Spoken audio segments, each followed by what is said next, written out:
niwaambie, mnafikiria nyinyi ni mabwenyenye. Tutaonyesha.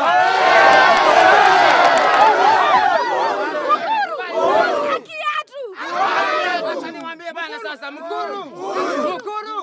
Sisi hapa ndio mambo kwetu. Hapa ndio maisha, hapa ndio future bana. Sisi twalea watoto, wao walea vitambi. Hatukubali.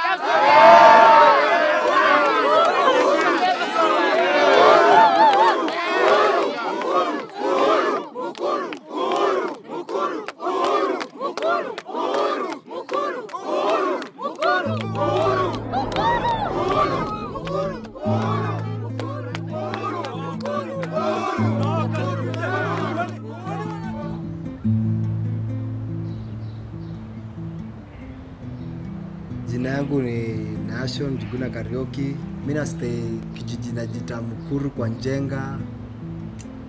Enyewe hii mtaa yetu siwezi sema ni mtaa poa, but nafurahia kuwa hapa because nahitaji kumekile change ambayo inahitajika hapa. Moja ya zile shida tunaishi ni kwamba hatuna maji, unapata pia stima ni noma, na kitu kingine pia ni in terms of security. Manze hizi shamba kuna big fish wanakaa wanaclaim company yao. Ukisikia mtu hata akitembea nje usiku ama gari ikipita hata kama ni ya kwenda kugonga mchanga, unaamka pengine wanaweza kuwa wamewakamia. Naitwa Elizabeth Wangare, nimeishi Mukuru maisha yangu yote. Kutoka nizaliwe nimekuwa mmoja wao even kudemolishiwa ni balozi, tuko tunakaa balozi Mukuru, Marigo Inesti Kabana. So nimekaa Mukuru life yangu yote. Kenye nachukia sana kuhusu Mukuru ni kuwa hatujui kuhusu kesho. Hujui venye tutaamka tupate Mukuru iko aje ama itademolishiwa. Na hatujui kesho tutaamka tuishi wapi. Hatuna land nyingine, sisi tunajua Mukuru ndio home because tumeishi hapo forever. Last year tu kuna wase walikama hapa hivi na mabulldozer, yani unacheki. Hata walidemolish manyumba na pia tukalose kwa vijana. Hata beshte yangu moja hapo alidai. Mukuru huwezi jua because if I remember tukidemolishwa tukiwa balozi tulikaa nje 2 days without knowing where to go ama ni wapi mnaelekea. Yani inakaa kama una do, una anything, una place ya kurent na still have kuhama because tuliamshwa kitu 5 na watu wakikuja na mavitu gava, huwezi fight, uko weak na nini kan. Fala. Nenda mazishi. Mambo? Wagwa. Ndio huyo Asha. Yaani mko poa? Manze, kujeni tuanze mito. Tuingie manze. Mazee kuna madem type 2 ghetto. Kuna magrimba na kuna ma innocent. Kufind out ni blanda kwanza kama medunga hivi. Let me find out for myself. Cheki Liz, cheki. Manza mimi sipendangi historia ati boy wa ghetto anakatia dem. Unakatia dem na hata wewe mwenyewe ujiwezi. Manza jio maboy, tuchanukeni. First of all, tafuta future yako kwanza. Story za madem zitakam baadaye. Manza jio, tuchanukeni. Leo tumekuja kutembelea mavijana wa Mukuru. Tumetoka Akiba Mashinani Trust. Hiyo ni organization ambayo inafanya kazi na muungano wa vijiji. Muungano wa vijiji ni organization ambayo imeformiwa na watu ambao wanaishi katika slums Kenya mzima. Sasa sisi tunakujana tunasaidia watu kutafuta mahali pa kukaa na kujenga makao ya kudumu. Tumekuja kuona watu wengi pia mavijana hawajajoin hizi vikundi. That's why tumekuja kumuongelesha kama vijana. Kitu mnafaa kufanya ni kujitolea na kuamini unaweza save. Muungano nguvu yetu. Hiyo ndio kujijenga na kujenga nyumba yetu ya kudumu. Sasa chenye ningetaka kumwambia, hii mradi tulianza 2007, tukajipea nguvu, tukaendelea mpaka hapa tuko saa hii. Ni kama tumekalia kwa nyumba. Jiunganeni mupate makao ya kudumu. Hapa naona hamtakaa mwaka huu bila kuona nyumba. Za ile sample tunataka. Msifikishe ile miaka yetu tuko naye. Unaona kuna pahali pametolewa bao. Ukiangalia hapa kuna watu wako na bao. Kuna watu wako na 30. Wana vijiji hawakuagi na pesa. Swali yangu ilikuwa ni kuuliza hivi, mkipata hii land, amkuwa mna hofu ya kuwa haina title deed? Sasa kwa mfano mimi niko na 10 by 10 kangu, rafiki yangu ako na 10 by 10. Kuna uwezekano vile naweza pata title deed hiyo place ambao unakaa. What are you doing for us the youth to be assured that we are going to own our own land. Je, the government ilikuwa involved ama tu mmekuwa tu mkijisimamia peke yake cause tumesikianga serikali liko. Si tumepigania uhuru ili tupate mashamba. Hadi wale hatujaipata shamba. Nini iliendelea exactly? Mukuru kuna issues mob.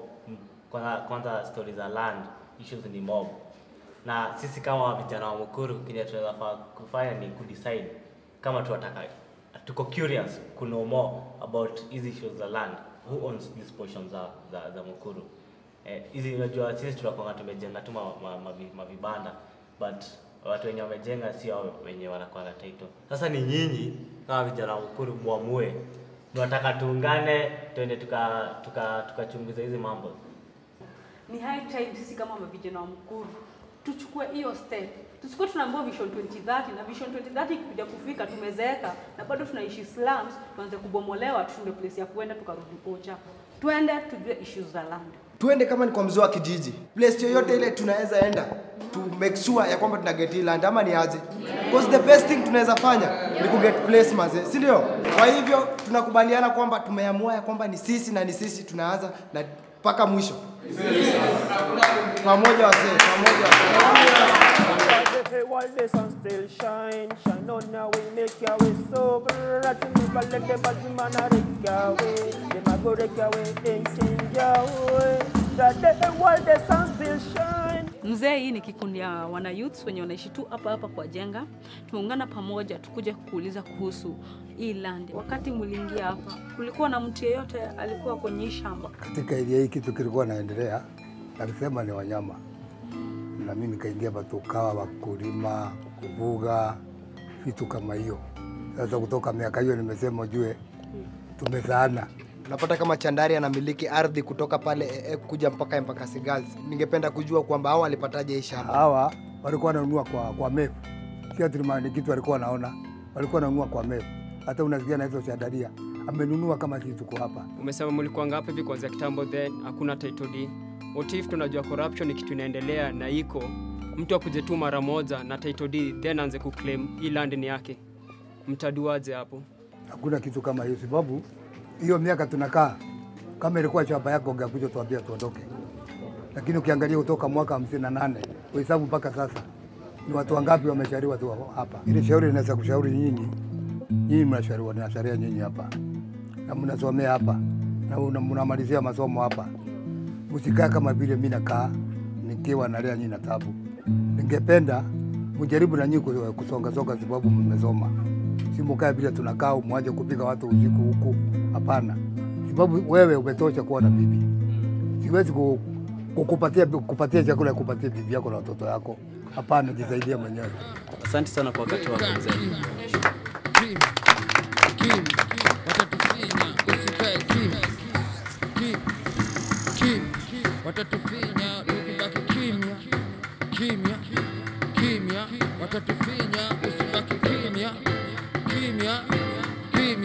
Watatuzima.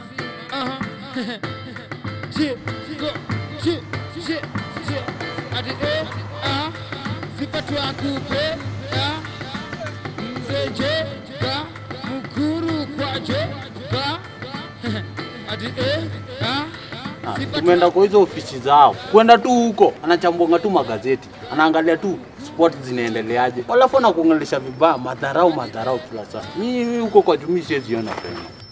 About the whole of hiyo area yote ya Mukuru kwa Jenga, Mukuru kwa Ruben. Hakuna area ambayo haina title deed. Watu walichukua matitle wakajua hapa watu wamejenga lakini hawana title, wakaenda wakapenya huko, wakafanya ukora wowote, wakapata title. Sasa wako na title. Kuna shamba moja pale. Ile kwanza ile inashika Mukuru kwa Jenga vizuri. 100 acres. Chandaria ndio yuko na title. Haya kuna watu wengine pale kama mtu alikuwa anaitwa Kamodho siku ile alikuwa mkubwa. Hiyo ni walitumia pia ukora wakapata matitle. That is the truth.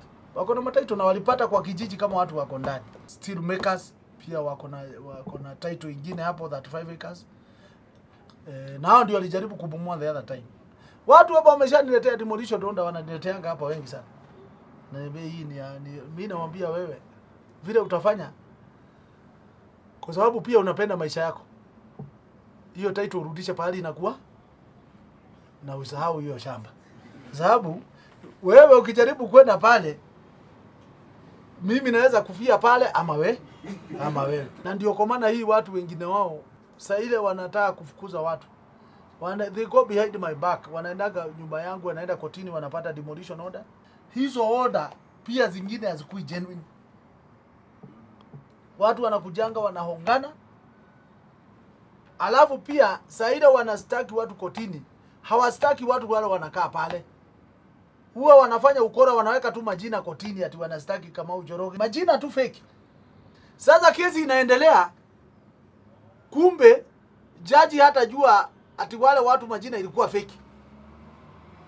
Kwa hivyo kesi inaendelea, ikionekana wale wamestakiwa wamekataa kuja kotini. Si kesi itaendelea mpaka ikatwe. Hiyo ndio style moja wamekuwa wakipata court orders naye. Na ndio kwa maana sasa hawataki kupeana notice. Kwa sababu mtaenda kuchallenge kotini, museme hawa ni akina nani mmestaki. Lakini sasa wakisha demolish, itakuwa wamewashinda hata mkifanya kesi na wamedemolish.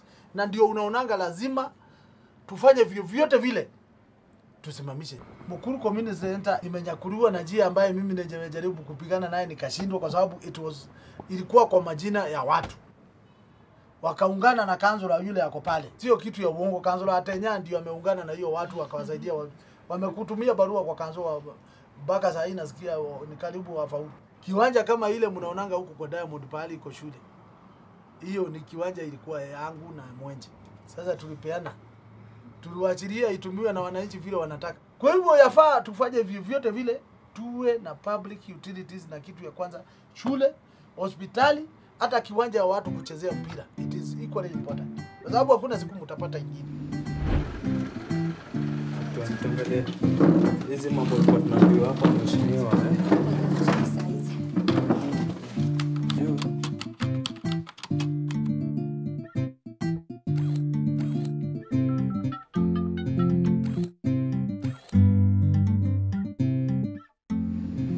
Well, I'm very glad to meet you all. At independence, it was the hope of many, many Kenyans that the land policies of the British would be reversed.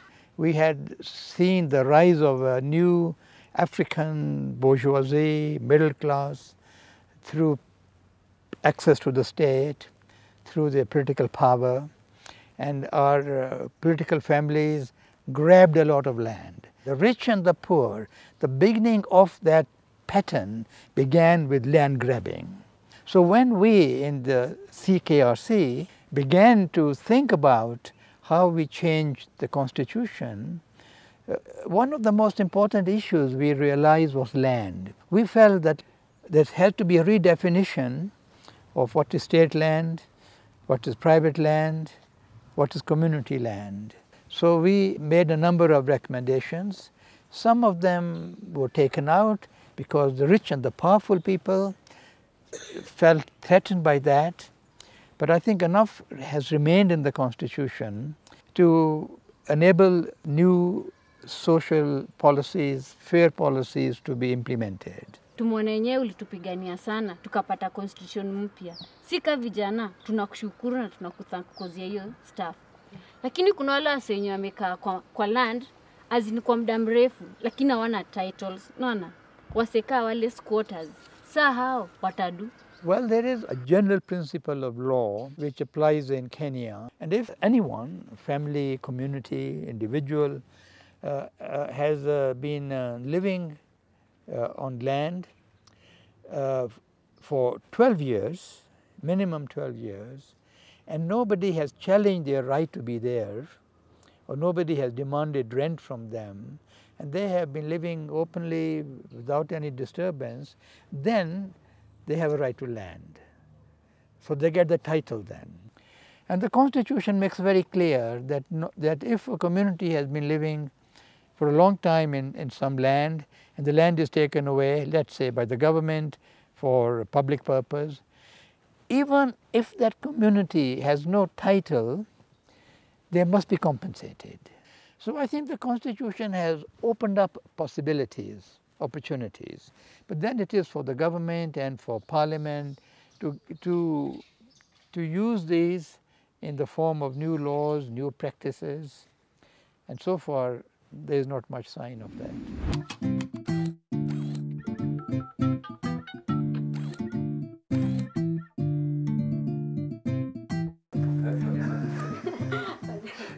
Karibu sana. Thank you. Boss, in the case of Mukuru, I think what is clear is that this was public land, which means that this was land that was basically controlled by the president. In the past, the president, working through the Commissioner of Lands, could allocate that land to individuals. So these guys told the government, we want to put up a factory in Mukuru.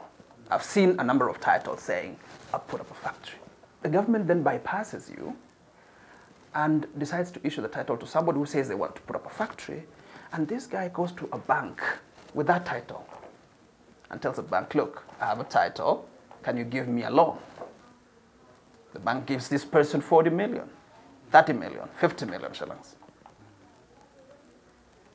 This guy uses that money to develop another land or to develop another business. The land has been mortgaged,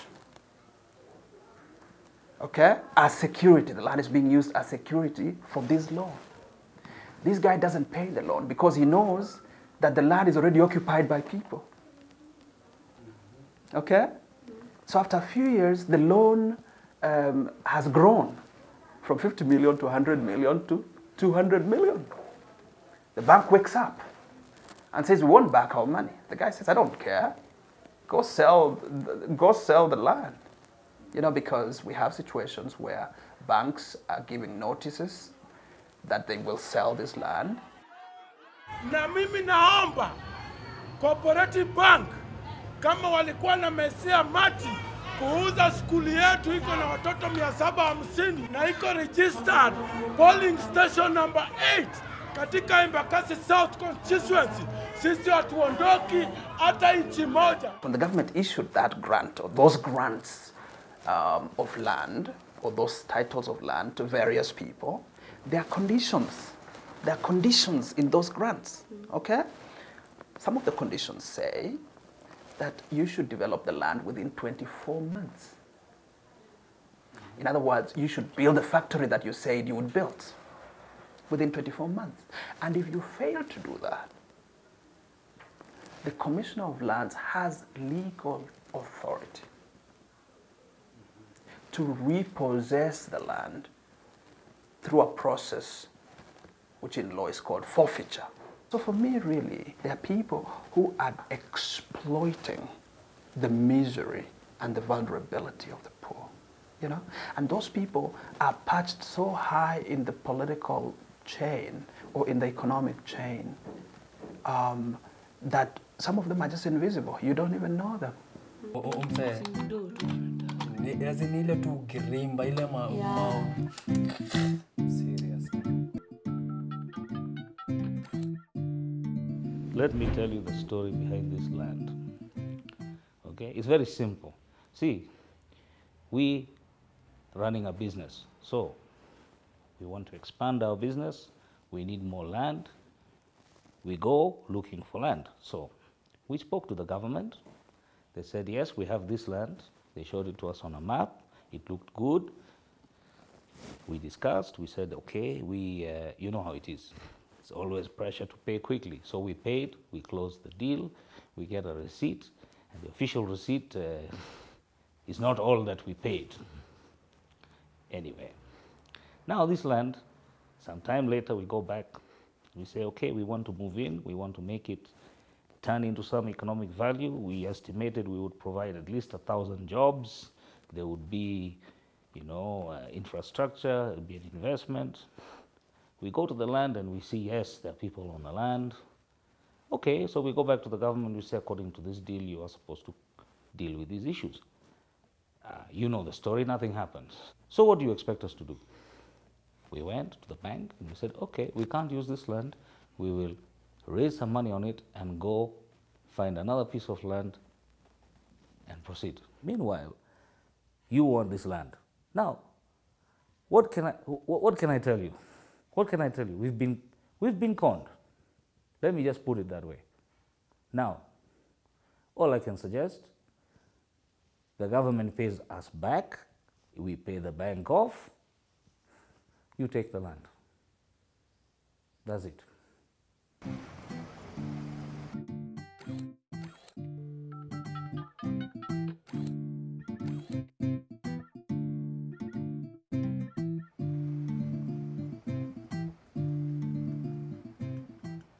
One of the most complex informal settlement in Nairobi is Mukuru. If I'm able to address Mukuru problems, then all the other settlements are easy for me. You know, you're coming from Mukuru, which is zoned as industrial. Now, what stops us from changing that one to something else? We can change it, isn't it? But we have been in a regime where zoning is used mainly to protect the interest of those who have got economic and political power. We are starting a new system completely because the 1973 and 1948 master plan completely messed our city because it created a city of populations that are segregated. We decided that we segregate our population, low income, high income, middle income. There is a new master plan of the city. It is based on the concept of sustainable development, that all citizens must be given equal chance in urban development, that we must provide people with access to economic and social rights. Okay? The second thing is that it is participatory. So it means, as youth of Mukuru, for you to be able to influence the way that plan will address your needs, is that you must be organized and your voice must come through that process. It is starting in November. So you must interrogate the way the city has been developed and planned, and how it has catered for you, how it has excluded you, what other things do you need, and make a claim that your place must be provided for in that plan. So it will change it will address all these things like the provision of public spaces, the densities that are so outrageous in certain areas. Like Mukuru, I was shocked that the density is 300 households per acre, which is almost immoral for us to actually allow to prevail. When we have 684 kilometers square of land in the city. Kulingana na vile tuliingianga kijiji, tukipata wenye walikuwa wameashirisha kijiji, walituonyeshanga jinsi ya kupata sehemu ya kujenga, ambapo ilikuwa ni unaenda kwa chief, unaripoti huko kwamba hata unataka kuwa na kanyumba katika sehemu hii. Wanaangalia wakipata kama kuna kauwanja unasajenga, wanakuita, unakaa chini na wasee, wanakuonyesha pengine na unatoa gharama kale kanahusiana na ofisi, na pengine kama ni kamradi unajoin hiyo mradi unatoa fee ambayo inafaa. Ndio kisha baadaye ukishapata unanunua tu material twako, unaweka chini, unaita mafundi, na papo hapo unaanza kukaa na pengine ukodisha. Kama eka moja, structures zinaweza kuwa plot kama 32. Plot moja ina contain room 11. Kwa mwezi watu wengi wanga tunalipisha kama 2,000, 2,500.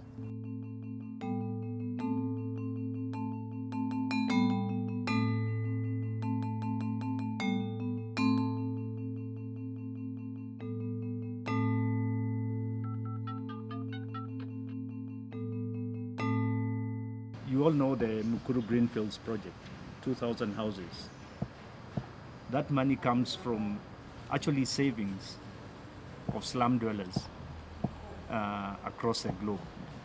That comes, it supports groups over here. Some of the money that you will save will be invested, and those investments will help groups in Uganda, in Rwanda, in Zimbabwe. So there's an interaction all the time.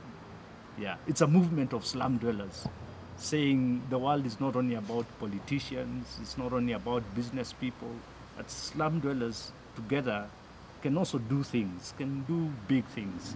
This is happening all over the place. This is not just happening here in Nairobi. This is happening, in fact, in many cities, in many urban places around the world. Including, I would argue, even in the United States, where people are sometimes being forced out of communities that they've lived in because newer, more expensive housing or more expensive businesses are being built. So it's something that is really affecting people across the world. I think the worst thing that happens is that we are not vocal and we stay invisible to the majority of the people who have the decision-making power. If it's a private development company, usually they're always working hand in hand with the government, either the local government or the national government or somebody, right? So there's always a partnership that's already made there that each of us have to fight against. And so if you make that story visible and you make that fight visible, they can't ignore it and they can't say that it's not happening. So you have to bring it to them and you have to be forceful about it. You can't lose energy. It's a long, long fight. It's a long fight, but you can't lose it. You have to keep your voices. Kwa nini unaonekana ukiwa bado hivyo? Shida yenu gani? Malonja nini? Sisi tumezunguka si kama youth tunatafuta hata sisi tunaweza on malandi hivi kama youth sisi. Tumetembea kila mahali, tumeenda tao, tumeharibishwa chiki vile tumechoka. Angalia kiatu yangu sasa inaisha sola. Yeah? Wanatufanya hata sisi kama sisi wa Kenya. Mimi si Mkenya manze. Madhe, kuna shida kwa hii Kenya. Yaani sisi mayouth, watu watu recognize. Na wezi amini, mimi kama youth naweza own land. Nashanga kama ni Kenya naishi ama naishi country gani. Kwani nyinyi mmetuzalia tu huku? Kwani sisi wa Kenya? Nyinyi ni wa Kenya. Lakini kuna kitu mimi nimeona labda hamuombaji mkienda asubuhi. Ingieni makanisa.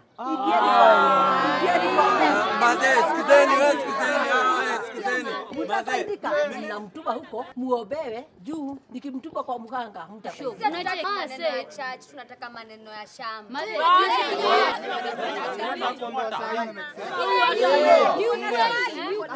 Ona huyu hata shamba. Kesho atapata kazi.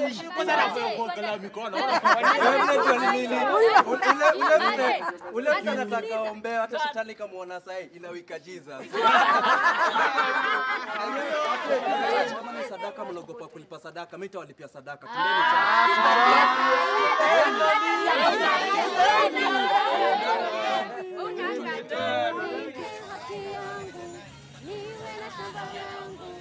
Nipe haki yangu, usininyime shamba langu. Nipe haki yangu. Nataka kwanza ni encourage juu naona ni kama kidogo kwa sababu ya zile shida mmepitia as you've been going from place to place. Ni kama umepata kidogo discouragement. You know, lakini wacha ni encourage. All things are possible. The reason why sometimes we get discouraged ni sababu labda hatujui ni promise gani tuko nazo. You see, for example, katika the word of God, we have so many promises for us zenye zinaweza kutusaidia na kututia encouragement. Think about it, kutoka tupate independence mpaka sasa hii ni miaka ngapi? Miaka 49. Kwa hivyo tunakaribia mwaka wa 50. God alikuwa ametoa principle anasema ya kwamba hii ni principle ya Jubilee. Mwaka wa 50 lazima watu warudishe land. Kila mtu mwenye land yenye imetolewa imechukuliwa inarudishwa, inarudi kwa wenyewe. So everybody in the nation needs to espouse and embrace the spirit of Jubilee. Because you see, when we all embrace the spirit of Jubilee, what are we saying? We are saying everybody will have a desire to be generous and to walk in justice. Does it mean so tusiwe tunasave tukae tu tungoje Jubilee alafu kila kitu itakuwa sawa? Once you get the land, then you start working, build, do something. That's why saving is important. Akiba ifanye nini? Haiozi. So as you put in, kidogo as a team, mtapata the money that you've been saving will be enough to start doing something serious.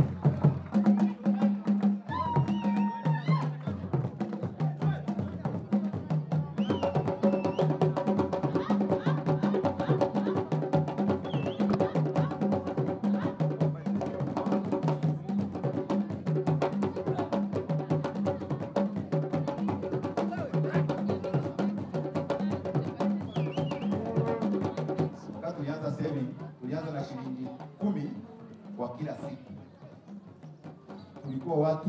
Tulianza na watu 7. 10 kila siku tunapata shilingi 70. Tukaendelea, tukaongezeka tukafika watu 500. 500 ukiweka kwa 10 kila siku ni shilingi 5,000. Tukaenda hivyo, tukaona ni mzuri tuweze kuongeza hizo pesa, badala ya 10 tutoe 50. Baada ya mwaka moja, mwaka mbili, tulikuwa na zaidi ya milioni 15. Lakini wakati tulikuwa tunaweka deposit ya hii shamba, kulikuwa na wale ambao walikuwa wanataka pia hili shamba. Na wakati tulizungumza, tuliweza kuweka hizo pesa milioni 13.5 ili tuweze kupata hili shamba.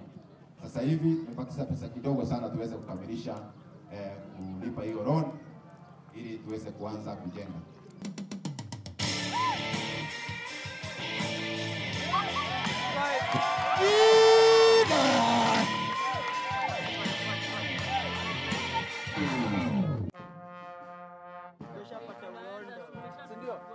Kwanza makubaliana ni pesa ngapi ambayo tunatoa? Nani ndio treasurer? Carlos. Naambia watu wa all over the world, wenye wako India, wenye wako Malaysia, wenye wako China, all over, you can make it. Nyinyi kama mayouth mnaanzanga saa hizi. Hiyo mbao wenye unaweza buy kadi kama hii. Siwase tu semetua utabai hiyo kadi, alafu isave, alafu mwishowe utakuja kuona ya kwamba umeweza kugain kitu ambapo mnaweza kununua hata kama ni shamba kama hii, alafu upate na place unaweza jenga mahali permanent. Put yourself in 1952. Mabwenyenye wamekama wametufinyilia. After 10 years of struggle, independence took again. But many of those freedom fighters ended up in slums. So at the end of the day, mnafaa kujiuliza, 49 years ago, Kenya ili get independence.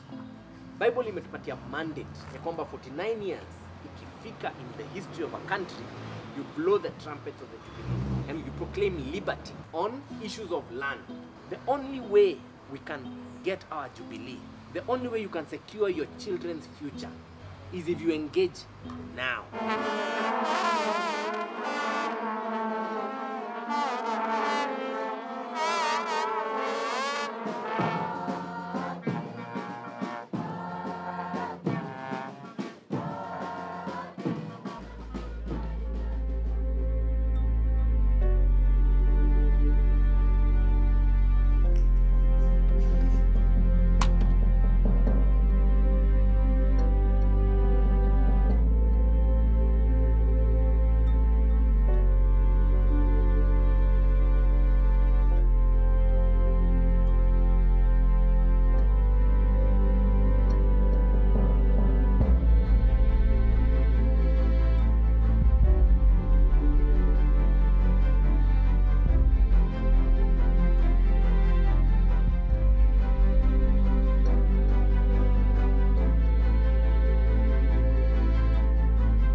Never, never give up, never leave your godly way. Never, never give up, never leave your godly way. Never, never give up, never leave your godly way. You are separation, it's only God who knows. You are salvation, it's only God who knows. You are victory, it's only God who knows. Never, never give up. Atakama when yatimai. Never, never give up. Atakama when